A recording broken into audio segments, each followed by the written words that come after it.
Hey everyone, welcome to the video. My name is Spudd and today I am going to be giving some tips for small streamers on how to grow on Twitch.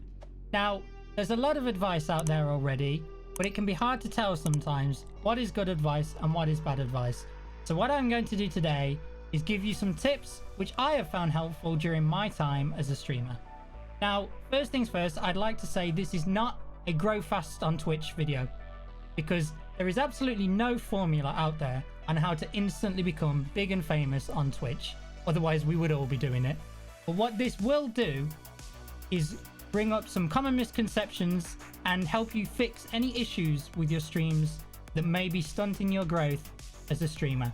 And hopefully, over time, this video will help you to grow your channel into its full potential. So without further ado, let's get into the video. I do want to just quickly mention that I am myself a streamer over on Twitch. I am always live every Monday to Friday from 6 PM BST or 1 PM EST. So if you do fancy checking it out, I would really appreciate it. If not, that's absolutely fine. It is completely up to you. I'm not going to force it on you, but I will love you more if you do. Just kidding. Let's get into the video. Now, the first thing that I'd like to talk about is audio. Audio is one of the most important things that you need to consider when you first start out with streaming, as viewers are much more likely to stick around if you have crisp, clear audio without any kind of distracting background noise, which is going to take away from you or the game. Now, this doesn't mean that you need to go out straight away and buy a really high-tech, expensive microphone. That is absolutely not the case. You can start out with a headset microphone, such as this one, so long as you don't put it too close to your mouth, as this will affect the quality of the audio. Or you can even go out and get yourself a nice cheap microphone off Amazon. Now, this is the first microphone that I ever used on stream, and it's just a cheap condenser mic that I got off Amazon for £30, and it was absolutely brilliant at doing its job. It was crisp, it was clear, and it cost me absolutely nothing really, so it was perfect for a startup streamer. But you can go out, you can get any kind of USB microphone, condenser microphone, anything cheap is going to work absolutely fine for you. Also, it's important to keep away from any kind of loud background noise, such as maybe a desk fan or other people around you who may be talking in the background. If you can try to keep away from any kind of distracting background noise, then that is also going to help boost the quality of your stream.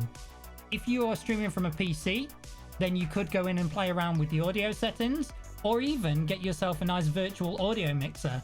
I did exactly that when I first started out streaming. I got myself a virtual audio mixer, which completely changed the sound of my microphone and boosted the quality brilliantly. It also helped drown out some of the background noise so that my voice sounded crisper and cleaner, and it meant that there were no real distractions. So these are some of the most important things to consider when you're first streaming. Now, this brings me on to my second point, which is all about silence. Now, awkward, prolonged silences on streams are one of the most off-putting things for viewers, because they don't want to come into a stream where you are not talking to them or you're not paying attention to what is going on and there is no sound whatsoever apart from the game.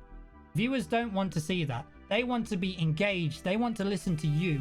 They want to know what's happening. So the best thing to do is to make sure that you are always talking.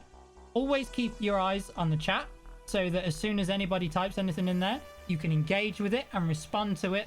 Never ever look away from the chat for a prolonged period, because if somebody types a message in there and you don't respond straight away, the chances are they're going to leave.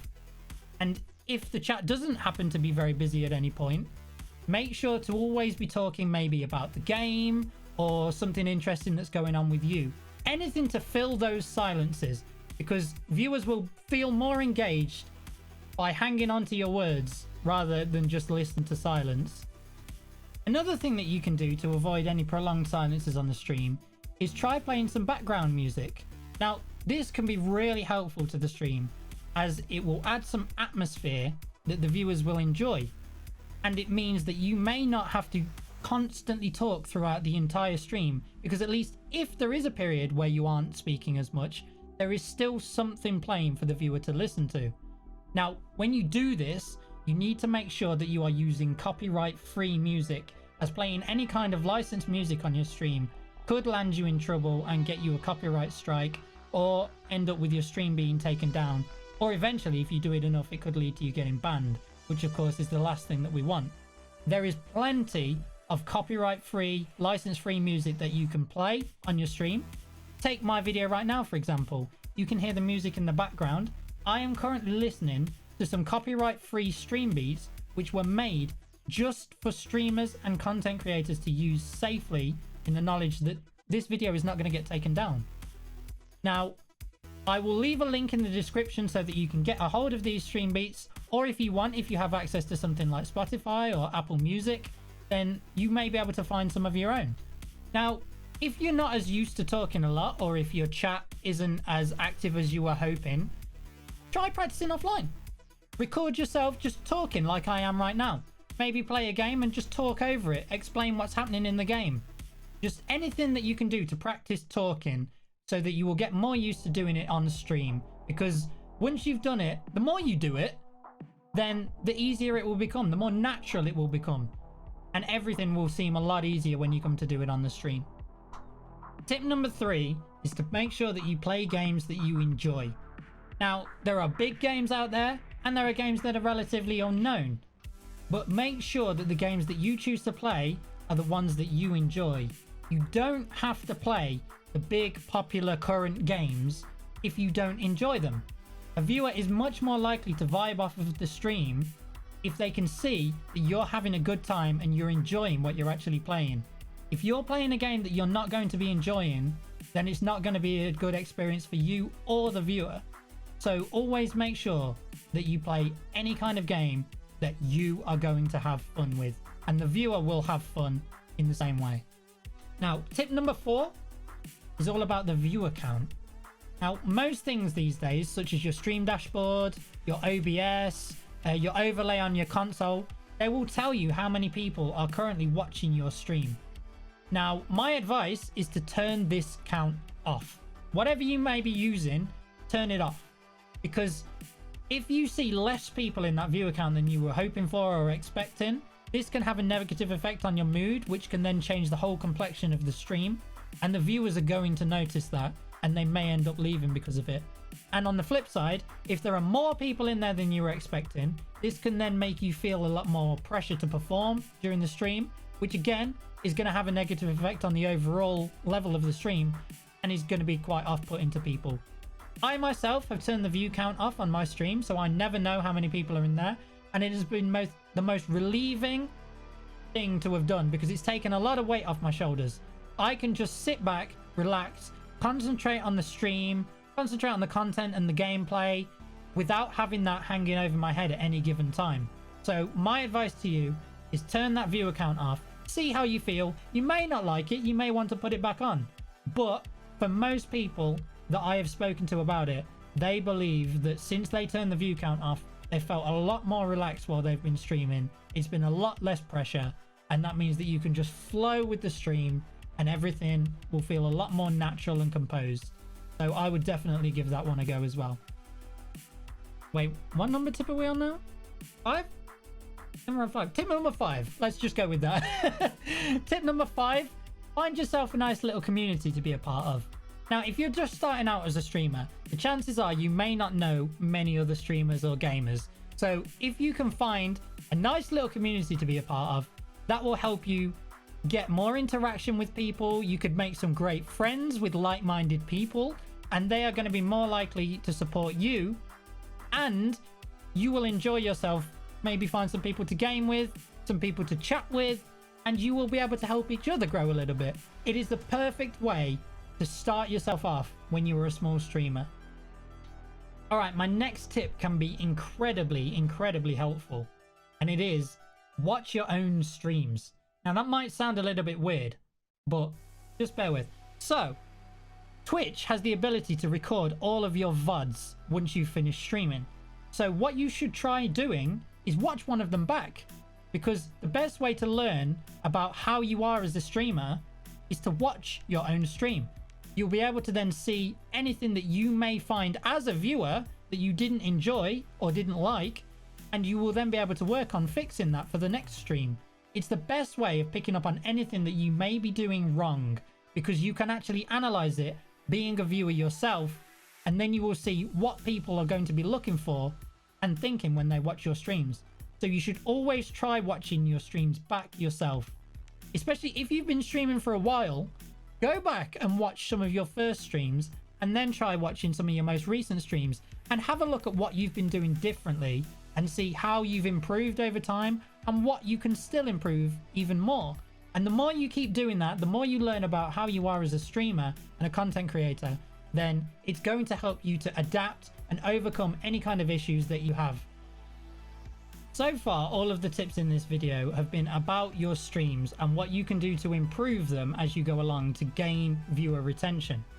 But this next tip will actually help with growing, and that is utilizing multi-platform content. Now, what do I mean by multi-platform content? Well, if you are a streamer, then the majority of the content that you're going to be putting out will be your streams. So the audience that you are garnering is going to be people who watch your streams. But there are plenty of other platforms out there that have huge audiences that you are missing out on by staying on that one single platform. So take it as you are a streamer on Twitch. You are going to be getting all of your audience from people who watch Twitch. But what about all of the people who don't watch Twitch, who aren't going to see any of your content and won't know anything about you? So if you try, like I am right now, for example, putting out some videos on YouTube. YouTube has a huge following as well, which is completely separate from Twitch. But if you put out some content on this entirely different platform and then mention to people, oh, by the way, I also stream on Twitch. Like I could say right now, hi guys, I'm a Twitch streamer. I stream Monday to Friday at 6 p.m. BST, 1 p.m. EST every week. Now, I'm saying that on YouTube in the hope that people who are watching this video may go over to my Twitch and check out some of my streams, and then may end up being in my chat maybe one time that I go live. And that will help me to grow on a separate platform. Likewise, people may go from my Twitch over to YouTube to have a look at a video such as this one, which will help my YouTube grow. So you will see there is a crossover between two different platforms, two completely different audiences who maybe wouldn't have seen either of the content on their own, but by bringing it together, it has actually then helped me to garner a greater audience and a greater reach by utilizing that multi-platform content. So this is definitely something that you should try. It doesn't have to be making videos on YouTube. It can be anything you want it to. But if you find a platform that has a decent audience, you should definitely try utilizing it and promote your other content on there as well, so that people know to look out, oh, this guy is also a streamer. So give it a try. It will definitely work for you. Like I said earlier in the video, there are a lot of other advice videos out there that you could be watching as well. And it's hard to know sometimes what is good and bad advice. So I'm here to give you some common misconceptions when it comes to streaming, which you need to try and avoid, as they can actually hinder any kind of growth that you may have on the platform. So the first one that I want to talk about is follow for follow. Now, this seems on the face of it like it's going to be great for growth because you are boosting your follower count by getting people in to follow you by following them as well. On the face of it, this seems great. Well, actually, this is not going to help you grow in any way at all, because when you look at it, follower counts are actually not really that important when it comes to growth. The most important thing when you are streaming is how many people are actually watching your streams and engaging with them. If you try doing follow for follow, the chances are the majority of those people, they will give you a follow, but they will never actually see any of your content or engage in any way, which doesn't help with growth in the slightest. You could have 15,000 followers on Twitch, but only be getting 3 people watching your streams, which means that those follows are completely inactive and pointless. The most important thing is viewer retention. So doing a follow for follow is absolutely not helpful in the slightest, and it can actually put a lot of people off, especially people who have put a lot of effort into their streams themselves. Networking is great. If you go out and actually network and make friends with people, get to know them, maybe watch their content as well, then you can actually get a bond between you. But if you just do follow for follow, you're not going to get anything worthwhile out of that. Neither of you are. So it's kind of pointless. Another misconception when it comes to streaming is self-promoting. Now, obviously, if you are not very well known, you're going to look for any kind of way you can to promote your content. That is absolutely fair. However, if you are going into other people's streams or commenting on other people's tweets or videos with your own content, that is not going to gain you any growth at all. Most people who see those kinds of things are actually going to actively avoid coming to watch you, because it goes against what we call streamer etiquette. You know, it's just good manners if you're in somebody's stream to not talk about your own content. The streamer isn't there to promote your content. They may do that if they like to. If you are friends with them and they want to promote your content, that is fine. But do not go into somebody else's stream and promote your own content without asking, because it's going to put a lot of people off and it won't help with any kind of growth. Another misconception when it comes to streaming is something that I actually mentioned right back at the start of the video, which is that this isn't going to help you grow instantly. A lot of people start out streaming in the hopes that within a few weeks of being a streamer, you're already going to have 50 or 60 viewers per stream. That is not how Twitch works. It's not how any streaming platform works. You need to build this up over time. Many people have been streaming for months, years even, without even hitting affiliate. So one thing that you have to remember is this isn't going to be an overnight thing. You're not just going to become huge. You have to put a lot of work into this, and it may take quite a lot of time. Yes, we can give all the advice we want that may help, but when you apply it to your stream, you have to remember that this may take a while. You could get noticed and all of a sudden blow up really fast. It does happen at times, but it's not going to happen to everybody, and it is in fact quite rare. So don't get disheartened if it's taking a while for you to grow. Just keep at it, keep doing what you're doing, keep looking for any ways that you can improve your content using tips from this video or any other video that you have watched. Because if you give up, that is what is going to stop you from getting where you want to be. But if you keep pushing, the chance is always there for you to hit it big. So please remember, it's not going to happen overnight, but if you keep grinding, you keep working hard, then you may well achieve your dreams of becoming a huge streamer one day. And I really hope that you do. All right, and that brings us to the end of the video. Thank you guys so very much for watching. I really enjoyed making this. I hope it's been very helpful to you guys and that you've enjoyed watching. If you have any more questions about anything streaming related, don't hesitate to let me know. Drop them in the comments. If there are any more streaming related videos that you would like me to make, again, drop them in the comments. Or, like I mentioned earlier, I do stream on Twitch every Monday to Friday at 6 PM BST, 1 PM EST. So feel free to drop on by and ask any questions you may have. I am always happy to answer and help in any way that I can. I will see you in the next video. Thank you so much, everybody. All the love. Peace out. See you later.